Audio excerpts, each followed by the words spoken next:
Columbia University professor Alondra Nelson, author of Body and Soul. Why was the Black Panther Party founded originally? The Black Panther Party was founded originally because of their dissatisfaction with where race relations and economic justice issues were in the United States in 1966. So, you know, what's interesting about the Black Panther Party and their founding period is that it happens, they're founded right after some of the greatest successes of the Civil Rights Movement. So the legislation that brings the Voting Rights Act and the Civil Rights Act. So I think, you know, with 40 years of vision, we can see that part of what the Panthers were doing were responding to what was left undone by these important Civil Rights Movement advancements. And in their view, what was left undone? People were still hungry. People still lacked basic, what they understood as human rights, so food, clothing, and also health care. Just basic fundamental things people still lacked in American society, particularly poor African Americans. Who were the founders? The founders were Bobby Seale and Huey Newton, who are interesting both because they're interesting historical figures, but because they were migrants from the South. And so the Black Panther story is partly a great migration story. So their families come from Texas and Louisiana to the Bay Area, to Oakland, and they find themselves in the center of history a couple decades later. Well, your book focuses on medical care. Yes. And you write that the Black Panther Party, the Panthers were heirs to a mostly uncharted tradition of African American health politics. What does that mean? It means that we, I think, haven't looked closely enough at the fact that the civil rights tradition, even if we just think about the 20th century, because was always a medical activism tradition. So that things that we understand, the forms of discrimination, Jim Crow, and forms of racial segregation that we understand as being part of early 20th century African American life also included health care. So if we go back across the 20th century to the organizations and the initiatives that we think as being important for the civil rights tradition, healthcare is always there. And so one way of thinking about the Black Panther Party is to put them in this genealogy of people like Marcus Garvey, who had a cadre of nurses, people like the Student Nonviolent Coordinating Committee, or SNCC, which people know about, but also had a medical arm that tended to both activists who were hurt during the civil rights movement and also eventually local communities. So we need to understand the Black Panthers turned to healthcare both as something that was strategic and internal to what they were dealing with in the late 1960s and early 1970s, but also as part of a larger tradition and Black activism of responding to medical discrimination.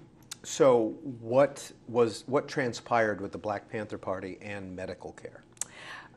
Lots of interesting things. So they had, by the late 1960s, a national network of health clinics. It was mandated in the party by, say, 1970, that every chapter of the party, if you were going to be a Black Panther chapter, and by 1968-69, they were sort of springing up all over because the Panthers had captured the attention of a whole generation of disaffected young people. So by that time, if you were going to start a chapter, you had to have a health care clinic. And they also, within these clinics, it was often just basic preventative care. It was often referrals to care for people who had more serious issues. And they also did, I think, quite path-breaking things like genetic screening. So they did genetic counseling and genetic screening for sickle cell anemia well before it was a national issue, well before we were talking about sickle cell anemia, say, in the NCAA as we are today. And they were also involved in early attempts to challenge kind of sociobiology, so early 70s models that were linking sort of Black biology, Black bodies to issues like violence and other kinds of behavioral problems. Where did they get the funding for these clinics? Yes, the funding came from all sorts of places. They were very sort of, strategic and in the way that they got the funding. So, for example, in Winston-Salem, North Carolina, they ran an ambulance service, and part of that funding came from the Episcopal Diocese of North Carolina. They also solicited donations from medical supply companies, for example. There were donations from some of the doctors I interviewed who worked with the Black Panther Party would get donations from the hospitals or the medical medical centers where they were residents and the like. And they just really pulled it together. These were very much shoestring operations that were really dependent on local sort of collaborations, including particular collaborations with other healthcare activists and young kind of health radicals, young doctors, nurses, technicians in the health professions who shared the Black Panther Party's perspective and desire for social change. So who were some of the doctors that worked on these health clinics? One interesting physician that I spoke to was a gentleman named Terry Coopers, who's a psychiatrist. He helped to establish what was called the Bunchy Carter Free People's Medical Clinic in Los Angeles, in South Central Los Angeles, that was located on Central Avenue and was founded in 1969, December of 1969. And he was at the time I think he was a psychiatry resident at UCLA. So he would help the Panthers to start that clinic, and he would actually go on to be involved with other Panther activities over the course of his career. There was also a very interesting physician who never joined the party named Tolbert Small, who was Huey Newton's personal physician. He was the personal physician to Angela Davis when she was in the Marin County Jail. He also saw George Jackson, so he was very much involved in the party, never joined the party. And this was at a time when he was living in Oakland and was an intern at Oakland's Highland Hospital. And he helped the party to sort of strategize around getting their sickle cell anemia program organized.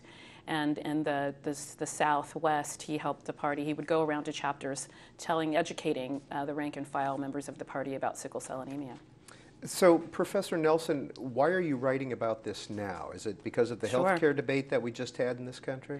I think the book is certainly in conversation with the healthcare debate, and I draw those connections in the book. I think part of what's interesting is that 45 years after the Black Panther Party was founded, we still have some of the fundamental issues they were talking about are the issues that have sort of the return of the repressed, the issues that have come back in public discourse with regard to the Affordable Care Act. So, is healthcare right? Who should pay for it? Should everyone have a sort of baseline level of health care? And these were precisely the issues that 45 years ago the Panthers were talking about. But then they seemed far more radical, I think. Obviously, to some, they seem radical still right now. But it's interesting that these have sort of shifted into mainstream discourse in a particular sort of way. I think also, I'm writing about this now because I was initially interested in writing about the HIV/AIDS epidemic in Black communities and the difficulty or the struggles that Black communities faced in combating the epidemic in the 1980s when it emerged, given the sort of history and trajectory of civil rights struggle and the successes of the civil rights movement. Part of what that history tells us is that Black communities have been very effective in organizing and mobilizing around various sorts of issues, particularly in the late 20th century. And so I wondered, where did all of that energy, those institutions, those networks go, and by the time we got to the 1980s? So that's where I began. And I think, like many, historical or sociological projects, you find yourself going back 10 years or so to see what happened just before. And I ended up with the Black Panther Party and sickle cell anemia, and then the other chapters from there. What's the legacy of some of these free clinics? Do they still exist? They don't exist as Panther clinics, but there's, I think, two legacies that are worth noting. One is that some of my research was done at the University of Washington in the Special Collections because there was a very successful Black Panther chapter in Seattle for many years. And part of doing my research is historical research, was also interviews, but I also walked around the neighborhoods and sort of tried to get a sense of where the clinic was located vis-a-vis the headquarters and these sorts of things. I mean, it was 40 years after, but just to kind of get a sense of what it might have felt like. And in the course of doing that sort of walking around in Seattle, I discovered the Carolyn Downs Family Medical Center, which is now an NGO. It's a nonprofit medical center in Seattle that's named for a former member of the Black Panther Party. And so, one of the questions I get asked about this book is, why didn't we know anything about the Black Panthers' health activism? And one of the curious things in the Seattle case is that here you have a clinic that's named for a former Black Panther. You walk into the clinic and there's a photograph of her. There's a plaque that says that This clinic is working in the tradition of the Black Panther Party that very much sort of valorizes and recognizes the contributions of the Black Panther Party in the fight against medical discrimination and in the struggle to expand healthcare access. And so that clinic still exists today. It's a sliding scale community clinic that serves all sorts of people in the city of Seattle. Another legacy, a more bittersweet legacy, is the formation of the Common Ground Health Collective, which exists now as an NGO in Louisiana. In 2005, after Hurricane Katrina, in August 2005, as you'll recall, there was the healthcare infrastructure collapsed